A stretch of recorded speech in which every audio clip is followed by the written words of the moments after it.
The snow fell with a ferocity that painted the sky a blank canvas, obscuring everything I knew. Both hands gripped the steering wheel of my beat-up truck, knuckles bone-white against the worn plastic. The road, usually a ribbon winding through the pines, had vanished, swallowed by a monstrous white serpent. The wind, a rabid beast, clawed and shook the truck, threatening to tear it apart like so much tissue paper. I should never have agreed to this. It was a favor, plain and simple. Adam, my best friend since grade school, had called, his voice tight with panic from his college dorm. His mom was stuck at some winter retreat, too scared to navigate the treacherous roads herself. Bro, please, he'd begged. You know Mom hates driving in this kind of weather. Just pick her up. I'll owe you forever. And so, here I was, miles from civilization, fighting to keep my truck from sliding off the edge of the world. Finally, through the blinding white, I saw it, the faint glow of the lodge porch light, and beneath it, a lone figure, bundled in a puffy winter coat, waving her gloved hands with the desperate enthusiasm of a shipwreck survivor spotting a rescue ship.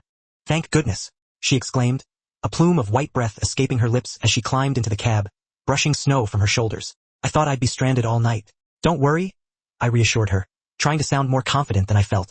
We'll be home before you know it. That was the first cruel joke of the evening, because the exact opposite happened. Not 20 minutes into the drive, with the snow hammering the windshield and visibility near zero, the truck coughed, shuddered, and died, leaving us in a tomb of silence.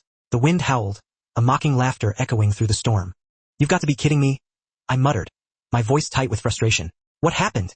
She asked, her voice laced with worry. I twisted the key in the ignition again and again. Nothing. Just the clicking of a dead battery and the relentless roar of the storm. The temperature plummeted inside the truck, as if someone had flipped a switch, turning the cab into a walk-in freezer. Engine's dead, I said, stating the obvious. And we don't have any signal out here. She gazed out at the swirling white chaos that had consumed the road, then back at me, a surprising calmness radiating from her eyes, the kind of serenity only a mother seemed capable of summoning in the face of disaster. Well, she said softly, a hint of a smile playing on her lips, we'll have to keep each other warm. It was an unexpected moment, a turning point. We clambered into the back seats, where it was easier to huddle together, sharing the meager warmth of blankets and coats. It wasn't romantic, not awkward, just two souls seeking refuge from the brutal cold, trapped in a metal box rapidly turning into an icebox. Her voice, soft and gentle, broke the heavy silence. You know, she said, her gaze fixed on the frosted window, I always tell Adam he's lucky to have a friend like you. I chuckled, a dry, humorless sound. He's the one who dragged me into this mess. That's exactly what I mean. She smiled, a fleeting glimpse of warmth in the icy landscape. You always show up for people, even when it's inconvenient. The truck groaned and shuddered under another violent gust of wind. The cold seeped in, an unwelcome and persistent guest, and instinctively, she leaned closer to me. I pulled the blanket tighter around her shoulders, trying to ward off the encroaching chill. That's when I noticed her hands, clenched tightly in her lap, trembling uncontrollably. Are you okay? I asked, my voice laced with concern. I'm fine, she answered, but her lips were tinged with an unnatural pallor. I gently took her hands in mine, rubbing them, trying to restore some warmth. She didn't pull away. Instead, she closed her eyes for a moment, letting out a long, shaky breath she had been holding. You remind me of someone, she said, her voice barely a whisper. Who? I asked, suddenly uneasy. My husband. I froze for a moment, not from awkwardness, but from the profound sadness that resonated in her voice.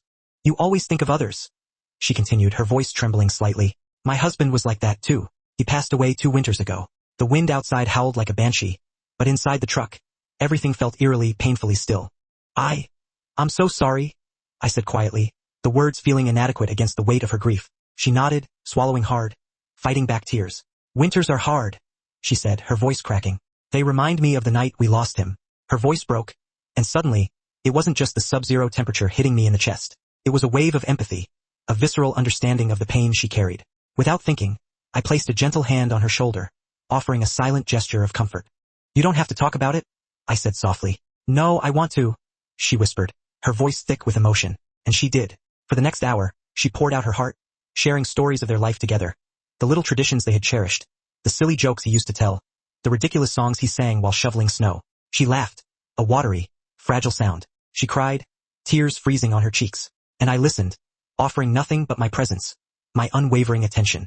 I tried to be the warmth she needed, not just physically, but emotionally, a beacon in the storm of her grief. And somewhere between her memories and the storm's relentless fury, an unexpected realization washed over me. Sometimes keeping someone warm isn't just about blankets and coats. It's about presence, about creating a safe space for vulnerability, about offering a moment of genuine human connection in a world that often feels cold and indifferent. It's about compassion. After another hour, despite the layers of blankets and coats, she began to shiver uncontrollably. Hey, stay with me, I said, rubbing her arms, trying to generate some friction. You're freezing.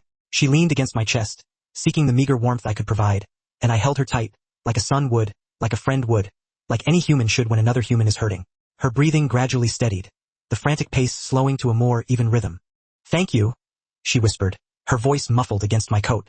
You have no idea how much this means. You'd do the same for me, I said, the words heartfelt and sincere.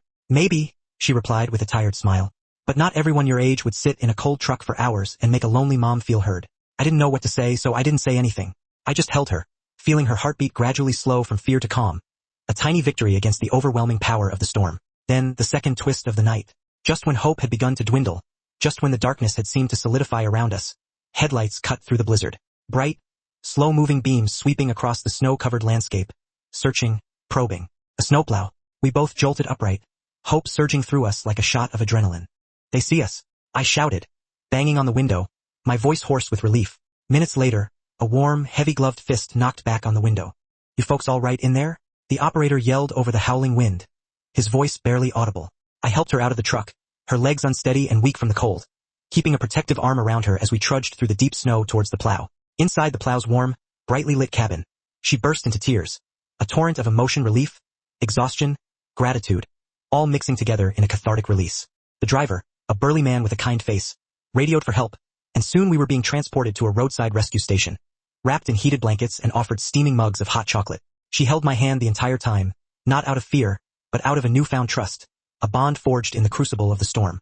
The morning after, when the storm had finally subsided and rescue teams had cleared the roads, Adam arrived, his face etched with panic that quickly dissolved into pure, unadulterated relief when he saw his mother. Mom! He cried, rushing to her side. Are you okay? Did he take care of you? She smiled at me, then at her son, her eyes shining with gratitude. He didn't just take care of me, she said, her voice filled with emotion. He saved me. Adam's expression softened. He looked at me, his eyes filled with genuine gratitude. I knew I asked the right person, he said, pulling me into a bear hug. Before we left, she took me aside, her eyes meeting mine with a profound sincerity. You know, she said, her voice quiet but firm. People think storms are just cold and cruel, but sometimes they bring people closer in ways nothing else can. I nodded, understanding dawning in my heart. Thank you for trusting me, I said, my voice thick with emotion. She squeezed my hand gently, her touch warm and reassuring. No, thank you, she replied. Thank you for reminding me that there is still kindness in the world. As we stepped outside, the sun broke through the clouds, casting a brilliant glow on the snow-covered landscape. A scene so breathtakingly beautiful it felt like hope itself had taken physical form.